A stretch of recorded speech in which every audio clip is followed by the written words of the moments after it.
mengenai membaca memindai khususnya untuk para guru bahasa Indonesia tingkat LPM.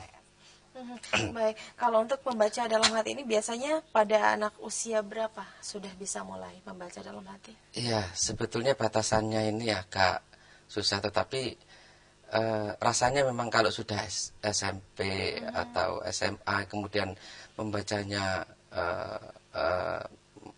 keras itu ya, itu di samping tidak etis atau kurang pantas juga bisa mengganggu orang lain. Apalagi kalau di dalam lingkungan madrasah atau Kementerian Agama maksud saya, bagi wanita terutama suara yang keras itu adalah bagian dari aurat, sehingga sejak itu mulai membacanya di dalam hati saja, saya kira seperti itu. Apakah ada pengaruh antara jenis pembaca yang dilakukan, entah itu nyaring, dalam hati, atau membaca cepat, ini kepada hubungan dengan daya ingat? Iya, saya kira untuk membaca nyaring fokus kita terbelah menjadi dua, antara melafalkan huruf-huruf atau lambang-lambang bunyi itu sendiri dan adalah memahami maknanya. Sedangkan kalau dalam hati itu konsentrasi kita lebih pada pemahaman maknanya, karena kita tidak diribetkan lagi dengan harus menyuarakan dan seterusnya. Di samping itu, keuntungan membaca dalam hati ialah kalau kita membaca dalam hati, kita bisa mempercepat kecepatan membaca kita, karena kita tahu bahwa ini bibir ini terbatas sekali untuk bisa mengucapkan dengan cepat gitu ya. Sementara dalam hati kita sudah melewati hambatan-hambatan bilabial tadi, halapan pengucapan tadi itu. Tapi saya pernah mendengar salah seorang teman saya pada satu SMP, dia bilang, saya kalau belajar saya harus membaca itu dengan cara dilafalkan begitu, harus dengan cara membaca nyaring. Kenapa? Ternyata itu membuat daya ingat dia lebih mudah dia mengingat apa yang dia baca begitu, Pak. Bagaimana, Pak? Iya. Ini kasus pada beberapa pembaca, beberapa orang memang lebih enjoy membaca dengan keras, seperti halnya juga ini berkaitan dengan model tipe-tipe belajar seseorang.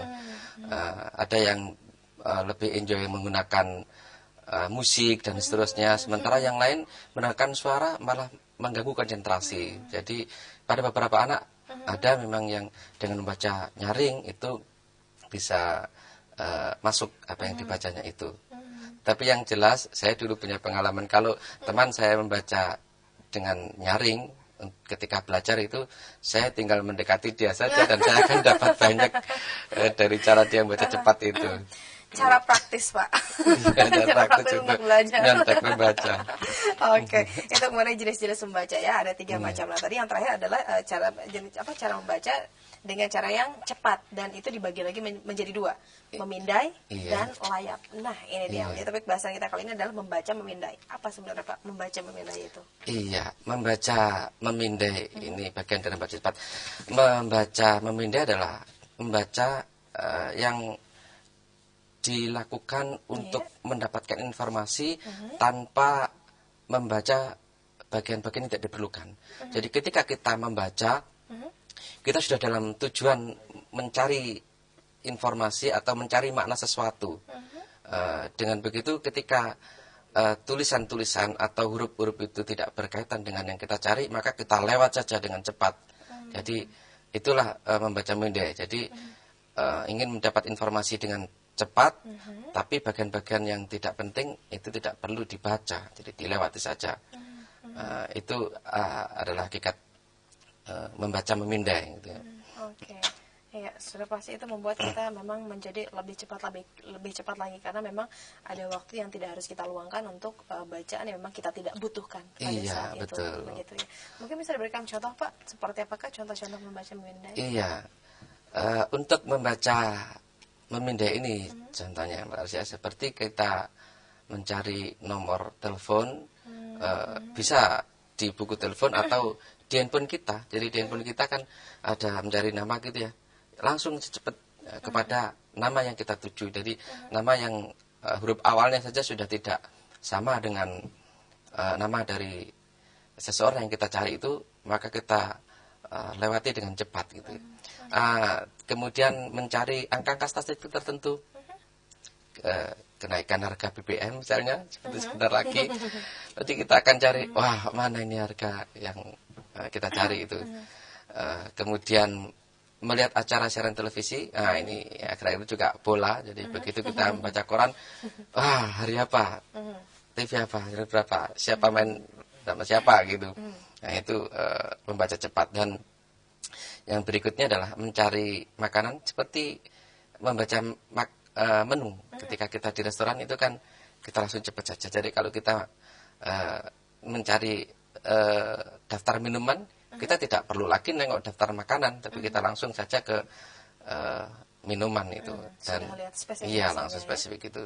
Juga ini akhir-akhir ini kan juga ada pengumuman di online ya untuk pendaftaran dari SMP ke SMA atau dari SMA ke mahasiswa, itu juga itu langsung cari namanya sendiri, nama-nama yang tidak berkaitan dengan namanya lewat saja. Nah, seperti itu, kemudian pengumuman itu juga contoh-contoh dari membaca cepat. Dan yang lebih penting lagi ini mencari kata dalam kamus ini juga begitu. Jadi langsung cari huruf apa huruf depannya dan kita cari.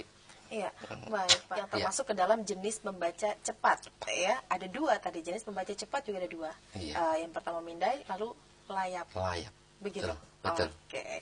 Ya, kita lanjutkan kembali mengenai langkah mencari makna kamus sekarang. Bagaimana nih Pak? Iya. Sebelum mencari langkah mencari makna dalam kamus, saya ingin mohon maaf memberi sisipan tadi bahwa di antara pembagian jenis-jenis membaca tadi itu, mereka menurut saya membaca itu hanya membaca permulaan dan membaca lanjut. Tapi membaca lanjut ini ada dua. Jadi membaca permulaan itu sebatas pada bagaimana membunyikan lambang-lambang huruf itu, masih belum dikaitkan dengan makna. Seperti halnya kalau anak masih TK kan tahunya bahwa ini P, tapi dia nggak tahu P itu artinya apa. Orang dewasa mengetahui bahwa oh itu parkir kan gitu ya. Kalau S kemudian begini itu dilarang berhenti. Itu orang dewasa. Tapi anak kecil kan taunya S disilang gitu. Nah, itu membaca yang pertama. Membaca yang kedua itu sudah mengaitkan bunyi itu dengan realitas dunia, realitas yang dirujuk oleh bunyi itu sendiri. Jadi kalau misalnya sapu, kata sapu misalnya, maka kita sudah mengaitkan sapu. Oh berarti alat untuk membersihkan lantai dan seterusnya. Rokok, oh ini seperti ini. Nah itu membaca kedua. Jadi mengaitkan bunyi-bunyi tadi itu dengan dunia realitas yang ada, dengan yang dirujuk oleh bunyi itu tadi. Dan yang ketiga, ini baca yang paling sulit, tidak hanya mengaitkan bunyi itu dengan maknanya atau dunia realitas yang dirujuk, tetapi adalah juga mengaksenkan. Jadi misalnya kalau sapu tidak hanya dipahami sebagai oh artinya alat untuk membersihkan lantai, tetapi sudah diartikan sebagai bentuk perintah. Oh artinya aku harus mengambil sapu dan membersihkan lantai. Nah seperti itu. Jadi mana ketika itu sudah beyond the line. Jadi sekarang banyak kan kita temukan orang bisa membaca dilarang merokok, tapi dia masih merokok juga di tulisan itu. Artinya dia mengerti tulisan dilarang merokok itu, tapi kan tidak mengaksenkan, tidak memahami maksudnya, yaitu kita tidak boleh merokok.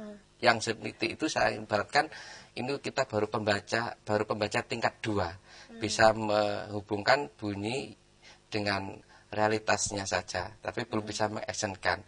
Jadi betapa banyak kalau kita ingat ilustrasi tadi itu, kita masih pembaca level 2. Setelah membahas mengenai membaca memindai. Jangan kemana-mana, setelah jeda berikut ini kami akan segera kembali lagi.